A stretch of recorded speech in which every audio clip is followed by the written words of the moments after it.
Hello and welcome to the morning sports briefing here on Monday, the 15th of June. Hi, I'm Paul and I'll be your host this morning. In the news today, we'll catch up on the Black Caps against England in their second test match of their series. Also bring up to speed with the final games of the last two games of the MRL yesterday, including a report from Richie from the standoff show about the Warriors game. There's A-League news. As it's elimination finals time there. It's the finals time in both the NBA and the NBL. We'll also bring up to speed with the basketball in the Sal's NBL. We had a UFC action over the weekend. We've got two Kiwis taking part in that netball action, as well as PGA European Tour and LPGA golf as well. So plenty of news for you to help you start your day the best way to be with all the important sports news. And let's round up the golf action first. Over in the PGA, it is the Palmetto champs, and that are still the fourth round is currently alive. Danny Lee is through the seventh hole there at 7 under par, which puts him at tied 16th currently. Hadley and English of the USA are both tied for the lead at 13 under there. So Danny Lee having a fantastic tournament for him ahead of the US Open this coming weekend. So look out for our preview show of that one. That will be for supporters of New Zealand Sports Radio only. Don't forget you can head over to patreon.com/NZ Sport Radio to become a supporter of New Zealand Sports Radio. We'll also be having daily reports from our golf correspondent on the US Open as well. Moving on to the netball, and the first game of round 9 was the Stars versus the Pulse. The current table toppers continued their strong ways with a 55-53 win over the Pulse there. And the Stars now have a 4-point lead at the top of the table. The Mystics will try and close that today as they take on the Magic in Hamilton at 6:15. Will also the Tactics will take on the Steel down in Trafalgar Centre in Nelson at 8:15 this evening. Moving on then to actually I forgot to mention the other golf, didn't I? I just talked about the PGA. Sorry, in the European Tour, the Scandinavian mixed was in action there, and Geary unfortunately missed the cut, but Ryan Fox had a good tournament, finishing tied at 14th at 9 under par. Caldwell won that one at 17 under par, but good result there from Ryan Fox in tied 14th place. Over in the LPGA, it's the LPGA Mediheal Championship, and going into the fourth round, Lydia Ko will be tied 11th at 4 under par, 5 shots behind Lee, the leader, who is at 9 under par. She tees off at 8:34 New Zealand time there today. So obviously will join us tomorrow morning for the morning sports briefing. I'll tell you how Lydia Ko goes at the LPGA Mediheal Championship.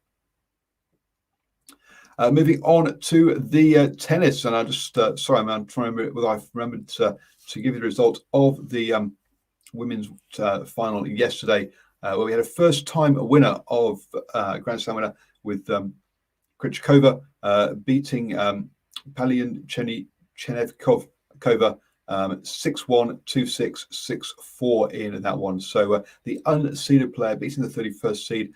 What a fairy tale that has been for her.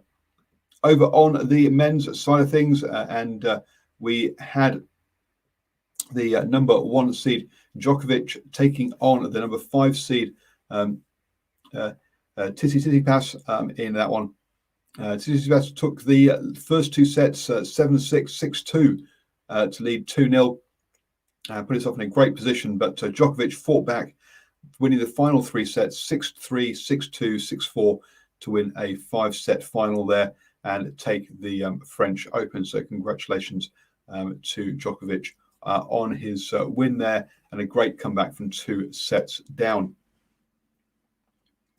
Moving on to the UFC, and it was UFC 263 at the weekend. A couple of Kiwis in action. Brad Riddell continued his unbeaten record in the lightweight division with a points decision over Drew Dober. That means he's now 4-0 in the UFC, so going well in his career there.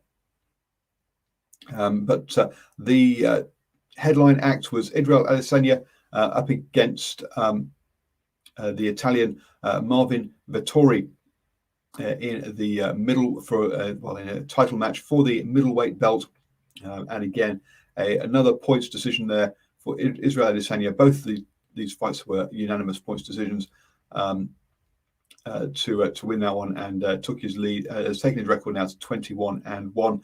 That one loss there. Remember he lost when he stepped up to the light heavyweight division to take on Jan Blachowicz back in March. But good result there from Israel Adesanya. Looks like it's most likely that his next fight will be a rematch against the Australian Robert Whittaker, who Adesanya beat by a TKO back in October 2019.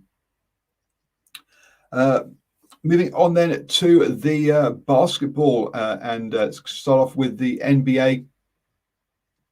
And over in the NBA, we had the Clippers beating the Jazz 132-106 to pull one back against the Jazz. So now Jazz lead that one 2-1 after game 3. And just to round up how all of the conference semi-finals are standing at the moment. So Philadelphia 76ers are leading the Atlanta Hawks 2-1. The Milwaukee Bucks are losing to the Brooklyn Nets 1-2.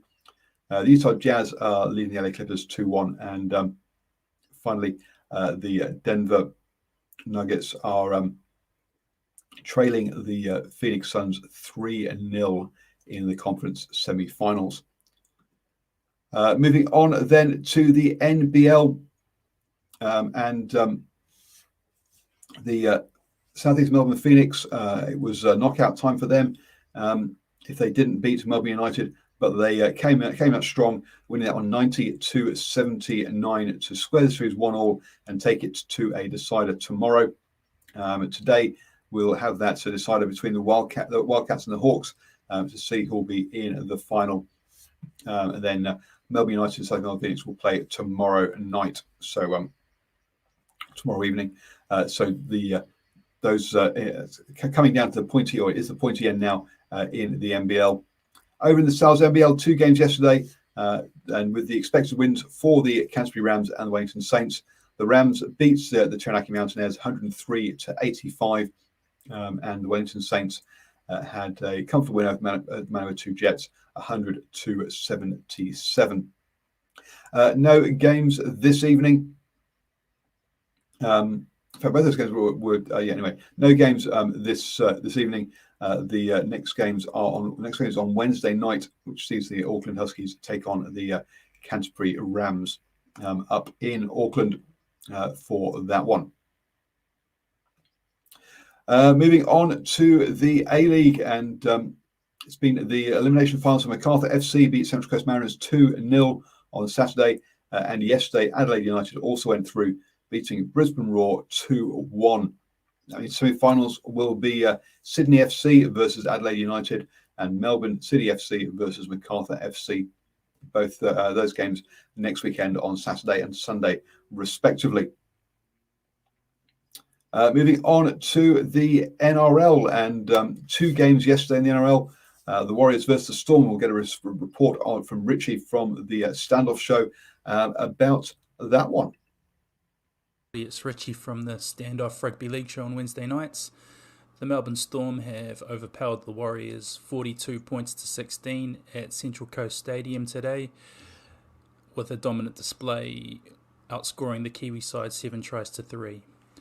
All of the 3 Warriors tries came to outgoing winger Ken Maumalo in the last 15 minutes in his final match before switching to the Tigers mid-season. Of concern to the Warriors would be Chanel Harris-Tavita picking up what appears to be a season-ending pec injury, just to add further insult to the result. Real shame to hear about that injury, and let's hope he makes a full recovery from that. The Eels also beat the West Tigers yesterday 40-12, so big win for them. There's one more game of the round, which is the Bulldogs versus the Dragons tonight at 6 p.m. Don't forget to join the Standoff show with Richie and Brad on Wednesday evening at 8 p.m. Moving on then to the cricket, and the Black Caps made short work of the match and the fourth day there, bowling England out for 122. They really shared the wickets around, 3 for Henry, 2 for Bolt, 3 for Wagner, and 2 for Patel in that one. So a good all-round bowling performance by the Black Caps to restrict England to 122.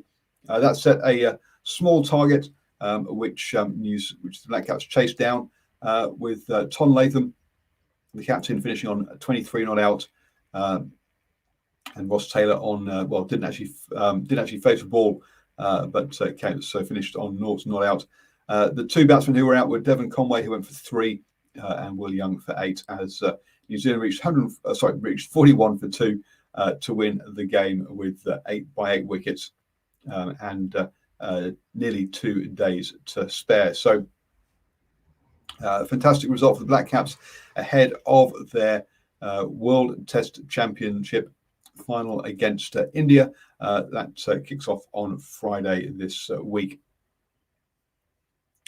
You have now started the day the best way to speed with all the important sports news. Have a fantastic start to your week, folks, and join me tomorrow morning at 7 a.m. for the morning sports briefing.